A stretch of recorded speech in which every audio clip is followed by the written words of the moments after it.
Izin Pak Sekda mewakili teman-teman media juga ada beberapa pertanyaan.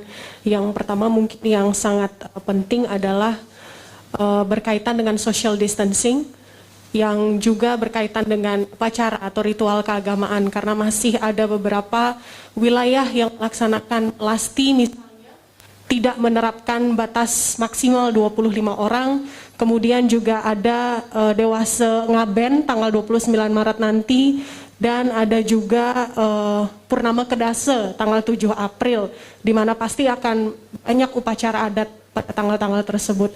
Apakah nanti dari Satgas akan ada himbauan kepada masyarakat untuk tidak terlebih dahulu melaksanakan ritual keagamaan, atau mungkin ada penindakan tegas? Seperti apa, Pak Sekda, silakan. Terima kasih. Gubernur Bali telah mengeluarkan instruksi untuk membatasi jumlah orang yang melaksanakan kegiatan-kegiatan upacara keagamaan. Gubernur Bali juga telah menyampaikan himbauan edaran kepada seluruh masyarakat Bali untuk bersama-sama menjaga jarak satu sama lain. Ini berlaku untuk semua kegiatan, termasuk kegiatan upacara keagamaan.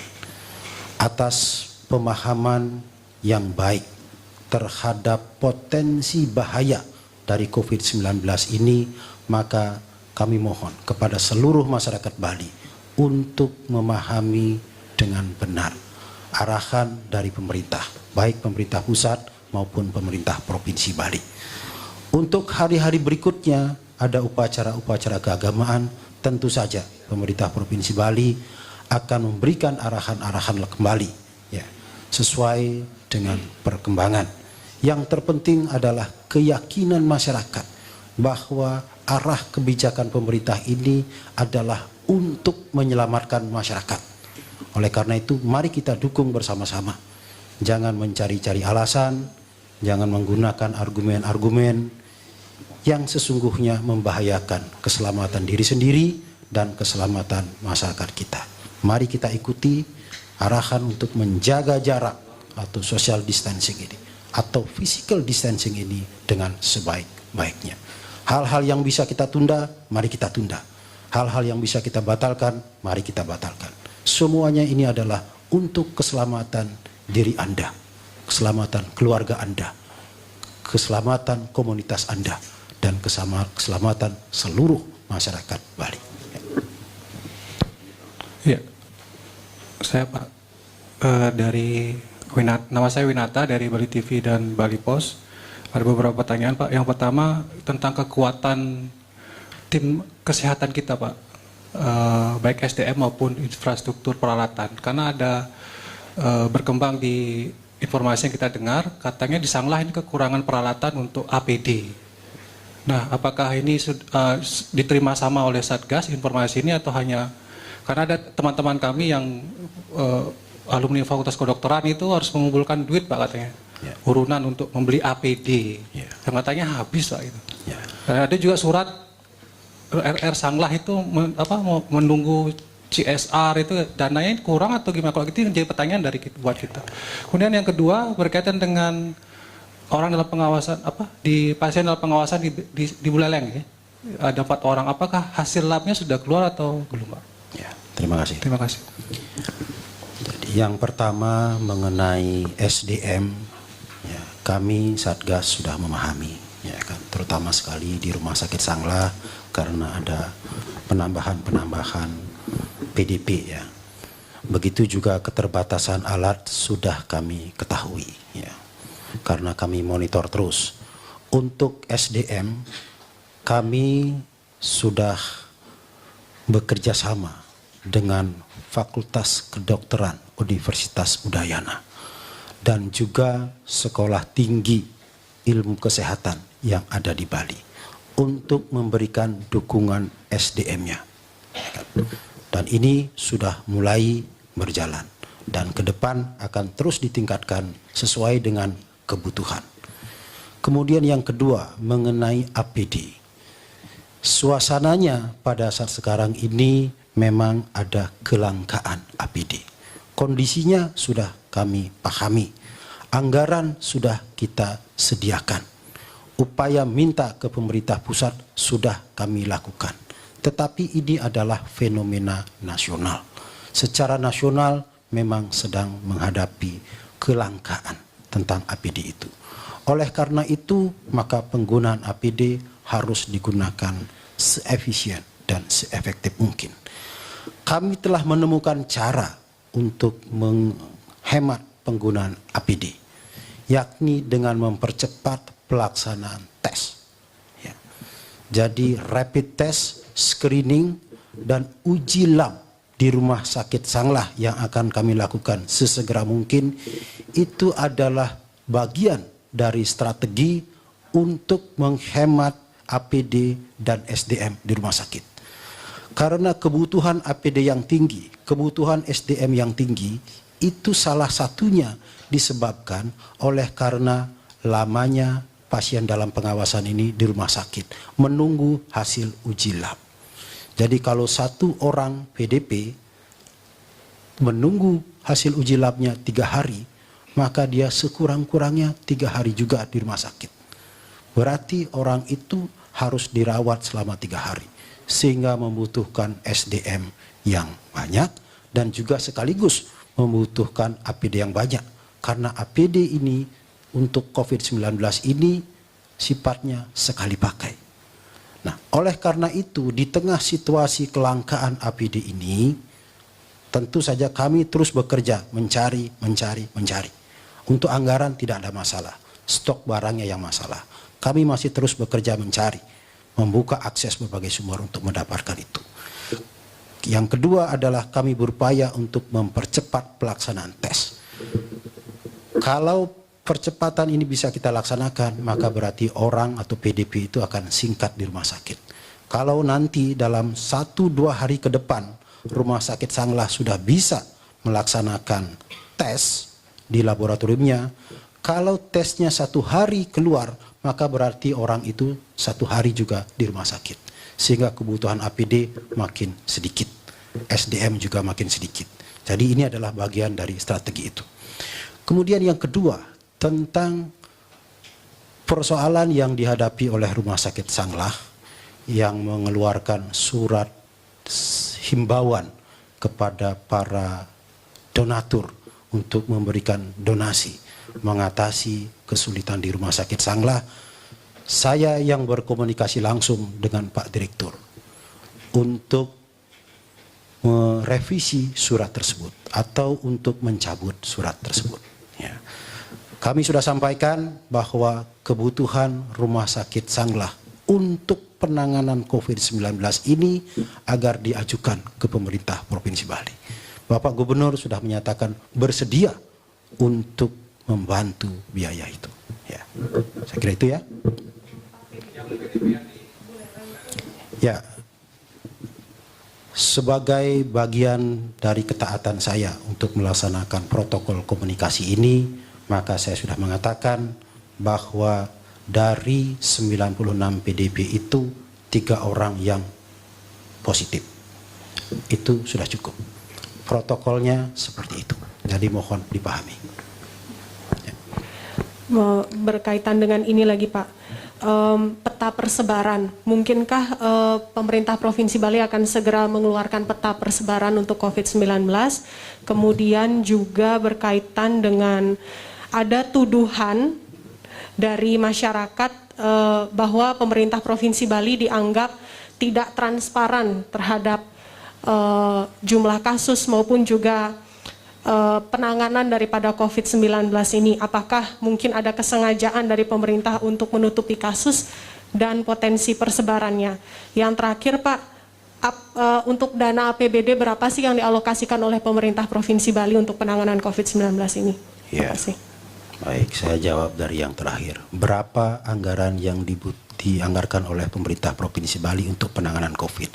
Saya perlu dijelaskan kepada media dan juga kepada masyarakat. COVID-19 ini baru muncul awal tahun ini. Tentu tidak ada anggaran khusus di dalam APBD. Yang dianggarkan dalam APBD itu adalah yang diprogramkan oleh pemerintah. COVID-19 ini bukan program pemerintah, sehingga tidak ada anggarannya. Namun demikian, di dalam semua APBD selalu ada anggaran untuk menangani keadaan-keadaan darurat. Itu namanya belanja tidak terduga. Pemerintah Provinsi Bali pada tahun anggaran 2020 ini mengalokasikan anggaran belanja tidak terduga itu sebanyak 15 miliar. Ya. Sesuai dengan regulasi yang ada, maka apabila ada situasi darurat yang tidak kita ketahui sebelumnya, maka pembiayaannya dari belanja tidak terduga ini. Kalau belanja tidak terduga ini habis, maka pemerintah daerah dapat melakukan reschedule, penjadwalan, penundaan kegiatan-kegiatan pemerintahan lainnya untuk menambah belanja tidak terduga ini. Jadi kalau ditanya berapa anggarannya, sesuai dengan kebutuhan. Ya, sesuai dengan kebutuhan. Bukan 15 miliar itu saja.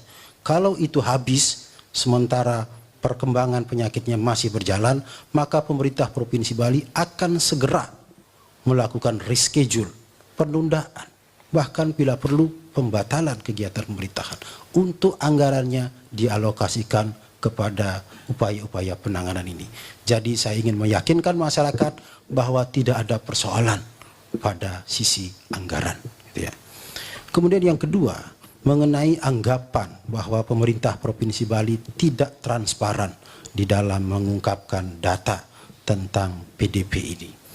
Saya rasa itu tidak benar. Karena hari ini pun baru saja tadi saya mengumumkannya. Kemarin juga saya mengumumkannya. 2 hari yang lalu juga saya mengumumkannya. Jadi sudah beberapa kali saya umumkan.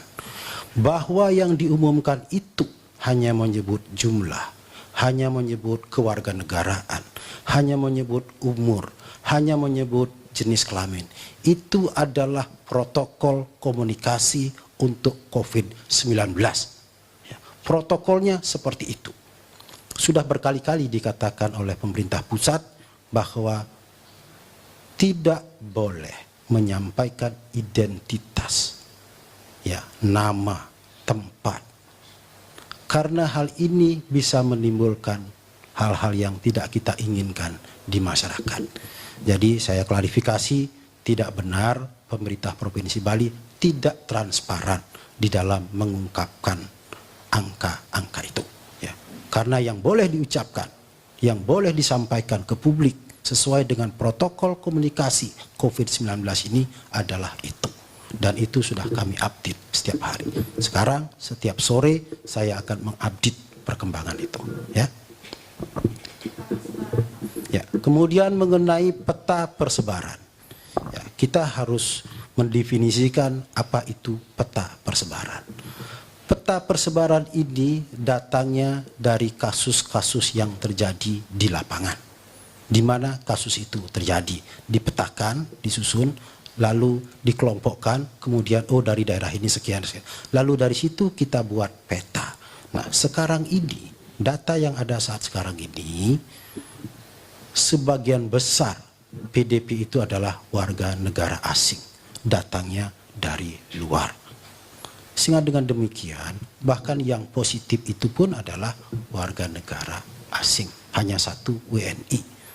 Sehingga kalau ditanya petanya seperti apa, untuk lapangan di Bali masih sulit kita petakan. Karena PDP ini sebagian besar orang asing. Ya kan? Ada juga yang PDP ini baru, juga adalah meskipun WNI, tapi pulangnya dari luar negeri. Sehingga kita masih belum bisa menentukan di mana titik-titik teritorial atau zona dari keberadaan COVID-19 ini. Ya. Itu sebabnya. Ya, mudah-mudahan tidak terjadi transmisi lokal. Berbeda dengan di daerah lain, seperti misalnya di Jakarta misalnya, itu sudah transmisi lokal, sehingga dia bisa identifikasi di kecamatan ini segini, kecamatan segini ini, kecamatan ini segini, dan kemudian dilihat proyeksinya, baru bisa dibuat peta persebarannya. Kasus kita di Bali berbeda. Ini mohon dipahami, ya.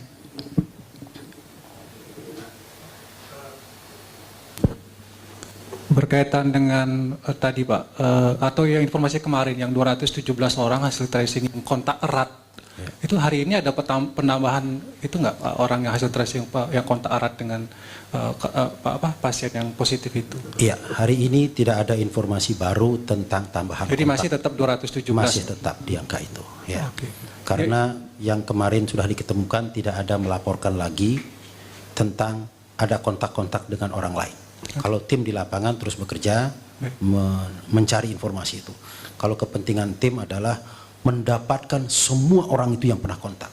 Baik. Ini bagian dari komitmen kita untuk mencegah penularan. Tapi laporan dari orang-orang yang kontak itu sampai hari ini masih tetap demikian. Ya. Satu lagi, ada dua lagi Pak. Pertama tentang lokalisasi. Ini masih buka katanya apa ditutup apa enggak. Kemudian yang kedua, tadi kan dari juru bicara nasional mengatakan ada 150.000 yang akan datang test kit itu Pak. Ya. Itu Bali minta berapa nanti? Ada enggak menargetkan nanti akan ada berapa yang alat test kit itu yang mungkin untuk Bali? Karena kan Bali agak rawan ini Pak dengan banyaknya orang WNA ini masuk ke sini. Apakah sudah punya target mintanya berapa ribu lah untuk Bali untuk rapid test? Ya, kita melalui Dinas Kesehatan sudah mengajukan permohonan. Ya kan. Tetapi pemerintah pusat tentu punya pertimbangan tersendiri. Yang datang cuma 150.000. Tapi yang minta pasti 34 provinsi kan. Nah, tentu tadi saya mendengar juga dari Pak Yuri bahwa pengalokasiannya sesuai dengan tingkat resiko masing-masing daerah. Tentu saja pemerintah pusat sudah menghitung untuk Bali tingkat resikonya berapa dan berapa akan dialokasikan. Tetapi 150.000 itu kan bukan angka final karena pemerintah masih terus mencari. Ini masalahnya kan barang harus didatangkan dari luar negeri dan hari ini infonya baru sebegitu yang datang. Tetapi dalam Pak Yuri sudah mengatakan akan terus mencari. Di luar itu kami pemerintah Provinsi Bali juga mencari di luar jalur-jalur pemerintah tadi. Ya, nanti kalau sudah tiba alatnya saya akan informasikan karena kami juga sedang mencari. Sesuatu yang belum kami dapatkan tentu belum kami informasikan. Nanti kalau sudah kami dapatkan barangnya tiba di Bali dan bisa kami gunakan maka kami akan informasikan kepada masyarakat. Ya. Lokalisasi dan tempat hiburan. Di dalam edaran gubernur sudah jelas. Jangan disebut jenisnya lagi. Tempat hiburan, tempat keramaian dinyatakan ditutup. Lalu siapa yang menutup? Tentu bupati, wali kota di wilayah masing-masing. Karena gubernur sudah memberikan arahan